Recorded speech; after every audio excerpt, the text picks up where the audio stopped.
جو دینی تعلیم کو پھیلانے کی کوشش کر رہے ہیں، وہ لوگ جو سماج کی خدمت میں لگے ہوئے ہیں، وہ لوگ جو اللہ اور اس کے پاک رسول صلی اللہ علیہ وسلم کے بھیجے ہوئے اور لائے ہوئے دین کی نشر و اشاعت میں لگے ہیں۔ اس لیے میں ہلال فاؤنڈیشن کے جوانوں کو مبارکباد دیتا ہوں۔ چونکہ یہ جلسہ اصلاح معاشرہ کا ہے، اس لیے کچھ ایسی برائیوں کے بارے میں بھی مجھ کو گفتگو کرنی ہے جو ہمارے معاشرے میں پھیل رہی ہیں، اور وقت کم ہے اس لیے میں تمہید نہیں بیان کروں گا۔ میں ہر برائی کے بارے میں چند باتیں آپ سے عرض کرنا چاہوں گا۔ بڑی تعداد میں یہاں جوان بیٹھے ہوئے ہیں۔ اللہ نے مسلمان جوانوں کو یہ ذمہ داری دی ہے کہ وہ محنت کی حلال کمائی کھائیں اور اپنے گھر والوں کو بھی حلال کمائی کھلائیں۔ یاد رکھنا، صرف مسجد میں نماز پڑھنا یہ فرض نہیں ہے، صرف رمضان کے روزے رکھنا فرض نہیں ہے، پیسہ آ جائے تو حج کرنا فرض نہیں ہے، صرف اتنا فرض نہیں ہے، نماز بھی فرض، زکوٰۃ بھی فرض، روزہ بھی فرض، حج بھی فرض، بالکل صحیح ہے، لیکن فرائض کی فہرست یہی نہیں ختم ہوتی۔ جس طرح نماز پڑھ رہے ہیں آپ مسجد میں فرض سمجھ کر، اسی طرح آپ کو حلال روزی کمانا، اپنے بچوں اپنی آل و اولاد کو حلال روزی کھلانا یہ بھی فرض ہے۔ کسب الحلال فریضۃ بعد الفریضہ، ہمارے آقا نے فرمایا فرائض کے بعد حلال روزی کمانا بھی فرض ہے، اور فرائض کے بعد حلال روزی کمانا بھی فرض ہے، حق حلال کی محنت کی روزی کمانا۔ لیکن آپ دیکھیے ہمارے سماج میں حالت یہ ہے کہ لوگ جوئے کا پیسہ گھر میں لا رہے ہیں، لوگ رشوت کی آمدنی گھر میں لے کر آ رہے ہیں، لوگ سودی لین دین میں جو مل رہا ہے وہ اپنی آل و اولاد کو کھلا رہے ہیں۔ آپ کے علاقے میں آج کل موبائل پر گیم نکلا ہوا ہے، کون سا گیم کہتے ہیں بتائیے، اس کو بتائیے آپ لوگ، سب آپ لوگوں کو اچھی طرح معلوم ہے۔ گیم نکلا ہے، اس پر جوا کھیلتے ہیں، 3 پتی کا گیم کہتے ہیں۔ آپ دیکھ لو، ابھی بھی نکل کے دیکھو گے نا تو یہاں وہاں جوان بیٹھے ہوئے ہوں گے، سر جھکائے ہوئے موبائل میں گیم کھیل رہے ہیں، جوئے والا گیم ہے۔ کتنے ہمارے جوان ہیں جو اس میں مبتلا ہیں، جوئے والا گیم کھیل رہے ہیں، اس کی کمائی اپنے گھر میں لاتے ہیں، اپنے گھر والوں کو حرام کمائی کھلاتے ہیں۔ موبائل جس کو دیکھو اس کے ہاتھ میں ہے۔ موبائل اللہ نے ایک نعمت کے طور پر دیا تھا، لیکن ہم نے اس نعمت کو شیطانی کاموں کا ذریعہ بنا لیا۔ موبائل اللہ نے نعمت کے طور پر دیا تھا، ہم نے اس کو زحمت بنا لیا۔ کتنے لوگ ہیں موبائل پر گندی اور ننگی تصویریں دیکھ رہے ہیں، کتنے لوگ ہیں جو رات کی تنہائیوں میں گندی فلمیں دیکھ رہے ہیں، کتنے لوگ ہیں جو موبائل کے ذریعے حرام کمائی کر رہے ہیں، کتنے لوگ ہیں جو اپنی جوانیاں برباد کر رہے ہیں موبائل کے پیچھے۔ یہ سچائی ہے جس کو ہم کو آپ کو قبول کرنا ہوگا کہ ہمارے شہر میں بھی موبائل گیم کے ذریعے جوا عام ہو رہا ہے۔ قرآن مجید میں جوئے کے بارے میں فرمایا انما الخمر والمیسر والانصاب والازلام رجس من عمل الشیطان فاجتنبوه لعلکم تفلحون۔ ارشاد فرمایا گیا کہ یاد رکھو مسلمانوں، شراب بھی حرام ہے اور جوا بھی حرام ہے، اس سے اپنے آپ کو بچاؤ۔ یہ شیطانی عمل ہے، شیطانی کردار ہے، یہ شیطان کا سکھایا ہوا نسخہ ہے، یہ اس کا بچھایا ہوا جال ہے۔ جو شراب کے نشے میں مبتلا ہوگا، جو جوئے کی عادت میں لگ جائے گا، شیطان اس پر حاوی ہو جائے گا. اور اگلی آیت قرآن کی آپ سنیے, ارشاد ہوا انما يريد الشيطان ان يوقع بينكم العداوة والبغضاء في الخمر والميسر ويصدكم عن ذكر الله وعن الصلاة فهل انتم منتهون. ارشاد ہوا کہ شیطان یہ چاہتا ہے کہ شراب کے ذریعے اور جوئے کے ذریعے تم کو اللہ تعالیٰ کے ذکر سے, اللہ کی یاد سے اور نماز سے روک دے.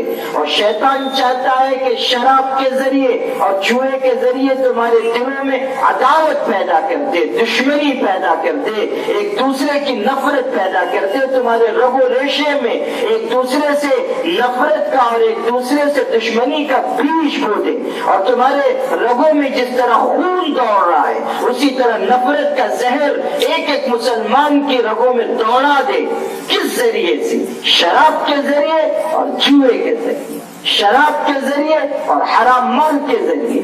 پھر قرآن نے سوال کیا فَهَلْ أَنْتُمْ مُنْتَهُونَ. او مسلمانوں, جب تم یہ جان چکے کہ شراب بھی حرام اور جوا بھی حرام, اور شراب اور جوا شیطانی عمل, شراب اور جوا نافرمانی سے قریب کر دینے والے, شراب اور جوا عداوت اور دشمنی پیدا کرنے والے, شراب اور جوا نماز اور اللہ کی یاد سے روکنے والے, تو کیا ان سب چیزوں کے جاننے کے بعد بھی تم ان گناہوں سے نہیں رکو گے؟ قرآن سوال کرتا ہے فَهَلْ أَنْتُمْ مُنْتَهُونَ, کیا تم ان گناہوں سے, ان برائیوں سے اپنے آپ کو بچاؤ گے؟ قرآن صاف صاف حقیقتوں کو بیان کر رہا ہے, مگر افسوس کہ ہمارے معاشرے میں حرام کی آمیزش ہے, حرام مال کا لین دین بڑھ رہا ہے. راتوں رات ہم مالدار بننا چاہتے ہیں, راتوں رات کروڑ پتی بننا چاہتے ہیں. آپ کے ان علاقوں میں اسکیمیں چلتی ہیں, اتنا پیسہ جمع کرو گے فریج مل جائے گی, بائک مل جائے گی, یہ مل جائے گا, وہ مل جائے گا. اور ماشاءاللہ ہم لوگ مدرسوں میں پڑھتے ہیں, 10-12 سال 15 سال پڑھنے کے بعد ہم لوگ مفتی بنتے ہیں. اور آپ لوگ ماشاءاللہ ایسی کرامت آپ لوگوں میں ہے کہ لوم چلاتے چلاتے آپ لوگ مفتی ہو جاتے ہو. آگے کہتے ہو حضرت وہ اسکیم ہے, جوا نہیں ہے. کسی مفتی نے فتویٰ دے دیا کہ بھائی یہ اسکیم ہے, حرام ہے. نہیں حضرت, اس میں پیسہ جمع کرتے, پھر اس میں قرآن اندازی ہوتی, قرآن اندازی میں جس کا نام نکلتا اس کو فریج ملتی, اس کو بائک ملتی. آپ ذرا اس پہ تحقیق کر لو. سبحان اللہ, ہم اتنے سال پڑھ کے جاہل رہے, آپ مقادمی کرتے کرتے شیخ الاسلام ابن تیمیہ بن گئے. اور یہ اپنے شہری میں زیادہ ہے. یہ جو مفت کے مفتی ہیں نا, اپنے یہاں کافی ہیں. اور تو اور ہم کو تو سمجھاتے ہی سمجھاتے ہیں. کوئی مفتی فتویٰ دیتا ہے تو بولتے ہیں نہیں مفتی صاحب کو نہیں سمجھتا. تو مفتی صاحب جب عقل بٹ رہی تھی تو پیالہ لے کے گئے تھے, آپ ہی دیگ لے کے گئے تھے. لیکن مصیبت یہ ہوئی کہ جتنے لوگ دیگ لے کے گئے تھے ایک بھی دیگ میں پیدا نہیں تھا. تو اس لیے عقل تو لے کے آئے مگر راستے ہی یہ سب گر گئی. وہ کہتے ہیں مفتی صاحب غلط فتویٰ دے رہے ہیں. ابھی آپ نے دیکھا اتنا بڑا مسئلہ ملک میں ہوا, کروڑوں نہیں اربوں روپے لٹک گئے. سمجھ رہے ہو نا میں کیا کہہ رہا ہوں؟ اربوں روپے. مجھ سے, میں عام طریقے پر فتویٰ نہیں دیتا ہوں, لیکن لوگ مجھ سے سوالات کرتے ہیں, لوگ مجھ سے محبت کرتے ہیں. جو لوگ مجھ سے بیعت کا تعلق رکھتے ہیں وہ لوگ بھی پوچھتے ہیں.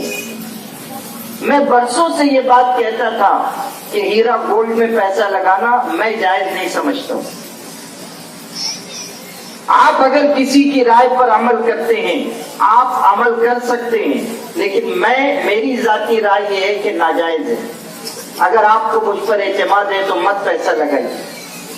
آج علیہ اعلان میں یہ بات کہہ رہا ہوں. ہمارے یہاں کے لوگ جو اس سے جڑے ہوئے تھے وہ مجھ سے ملنے کے لیے آئے. انہوں نے کہا کہ ہمارے پاس فلاں جگہ کا فتویٰ ہے, فلاں جگہ کا فتویٰ ہے. میں نے کہا سب فتویٰ آپ اپنی جیب میں رکھو, مجھے آپ مطمئن کر دو کہ شرعی بنیاد پر یہ صحیح کاروبار ہے. کہاں پیسہ لگا ہے, کہاں سے نفع آتا ہے, کیسے اتنا زیادہ منافع دیا جاتا ہے، اور دنیا کا کون سا ایسا کاروبار ہے جس میں ہمیشہ نفع ہی ہوتا ہے، ہمیشہ نفع ہوتا ہے، کبھی نقصان ہی نہیں مطمئن کر پائے۔ میں نے کہا کہ یہ ناجائز ہے، آج بھی میں الگ اعلان یہ بات کہتا ہوں، ہمارے شہر کے اور دوسرے مفتیوں نے بھی فتویٰ دیا تھا جائز نہیں، لیکن وہی جو لوگ ہیں نا مفتیوں کو سمجھانے والے، انہوں نے کہا کہ نہیں آپ لوگ سمجھ نہیں رہے۔ اب جب مصیبت آئی ہے تو سب تسبیح لے کے مسجد میں بیٹھے ہوئے ہیں اور آ کے ہم ہی سے پوچھتے ہیں حضرت وظیفہ بتائیے نا، 50 لاکھ اٹکا ہوا ہے۔ ہاں ہم ہی سے آ کے پوچھتے ہیں حضرت 70 لاکھ لگا دیا، کارخانہ بیچ کے لگا دیا۔ اپنے شہر میں ایسے لوگ بھی ہیں، اچھا بلا کارخانہ چل رہا تھا، کارخانہ بیچ کے جا کے سارا پیسہ لگا دیے کہ کارخانے میں تو اونچ نیچ ہوتی رہتی ہے اور وہاں دونوں طرف سے ٹریفک ہے، آتی بھی ہے جاتی بھی ہے، پیسہ کبھی گھٹ گیا کبھی بڑھ گیا۔ یہاں تو 1 وے ٹریفک ہے، آتے ہی آتا ہے، بابا آن دیو والا نسخہ ہے، آتے ہی آتا ہے، یہاں صرف آتا ہے، جاتا کچھ بھی نہیں ہے۔ میں نے اس وقت بھی کہا تھا کہ جب جائے گا تو ایک ساتھ جائے گا۔ اب دیکھ لیجیے کیسی مصیبت آئی، ہم ہی سے آ کے کہتے ہیں کہ حضرت کوئی ایسا مجرب اسپیشل وظیفہ بتا دیجئے کہ پیسہ مل جائے، اور اسپیشل کی قید یہ اس لیے لگاتے ہیں کہ والا وظیفہ بتائیے جو رات کو جبریل علیہ السلام آ کے بتا کے گئے، والا بتا دیجئے تاکہ جلدی ہمارا پیسہ مل جائے۔ اب اٹک گئے، اگر علماء کی بات پہ عمل کرتے ہوتے مصیبت نہیں آتی، لیکن لالچ ہے نا، مال کمانے کی اور جلد مالدار بن جانے کی ہوس ہے۔ حالانکہ اللہ دکھاتا ہے کہ مال بے حقیقت چیز، مال بے حقیقت چیز ہے۔ ہمارے بزرگوں نے یہ بات سمجھائی تھی کہ انسان کے اعمال کی عظمت اور اہمیت ہے، مال کی اہمیت نہیں ہے۔ مال آنی جانی چیز ہے۔ اقبال نے کہا تھا تن کی دنیا چھاؤں ہے، آتا ہے دن جاتا ہے دھن، من کی دنیا ہاتھ آتی ہے تو پھر جاتی نہیں، تن کی دنیا چھاؤں ہے، آتا ہے دھن جاتا ہے دھن۔ جن کی دنیا وہ دنیا ہے کہ جب کسی شخص کو اللہ کا تعلق مل جاتا ہے تو وہ ساری دنیا کی دولت اور خزانے سے بے نیاز ہو جاتا ہے، اور جب دنیا کی دولت پر فریفتہ ہوتا ہے تو دنیا کا مال تو ایسا ہے کہ آج آئے گا کل نہیں ہوگا۔ آپ یاد رکھو ہمیشہ مال رہنے کی چیز نہیں ہے۔ اسی ملک میں اللہ نے دکھایا، مغلیہ بادشاہوں نے، مغلیہ تاجداروں نے اس ملک پر حکومت کی، سب جانتے ہیں کتنے سالوں تک حکومت کرتے رہے۔ مغلیہ بادشاہوں کی سواری جامع مسجد دہلی کے پاس سے نکلتی تھی، تو جب بادشاہ کی سواری نکلتی تھی تو اشرفیاں سونے کے سکے غریبوں پر لٹائے جاتے تھے۔ پھر اللہ نے وہ وقت دکھایا کہ مغلیہ سلطنت ختم ہو گئی، تاجداروں کا سلسلہ ختم ہو گیا، سارے بادشاہ دنیا سے رخصت ہو گئے۔ آخری مغل بادشاہ بہادر شاہ ظفر کو انگریزوں نے رنگون جلا وطن کر دیا، بادشاہت ٹکڑے ٹکڑے کر دی گئی، پورے ملک کے اوپر انگریزوں کا قبضہ ہو گیا۔ پھر اور حالات بدتر ہوئے، ملک تقسیم ہوا، ملک میں افراتفری مچ گئی، لاکھوں انسانوں کا خون بہا۔ اللہ نے اسی ملک کے لوگوں کو دکھایا کہ جس جامع مسجد دہلی سے مغلیہ بادشاہوں کی سواری نکلتی تھی اور ہزاروں لاکھوں اشرفیاں تقسیم کی جاتی تھی، اسی جامع مسجد دہلی کی سیڑھیوں پر آخری مغل بادشاہ بہادر شاہ ظفر کی پر پوتیاں ہاتھ میں بھیگ کا کٹورا لے کر بیٹھی ہیں اور نکلنے والے نمازیوں سے کہتی ہیں کہ ہمارے باپ دادا کی سواری اسی مسجد سے نکلتی تھی تو سکے، سونے کے سکے بانٹے جاتے تھے، انہی کے نام کا صدقہ آج ہم کو خیرات دے دو۔ اللہ بتاتا ہے حالات بدلتے دیر نہیں لگتی،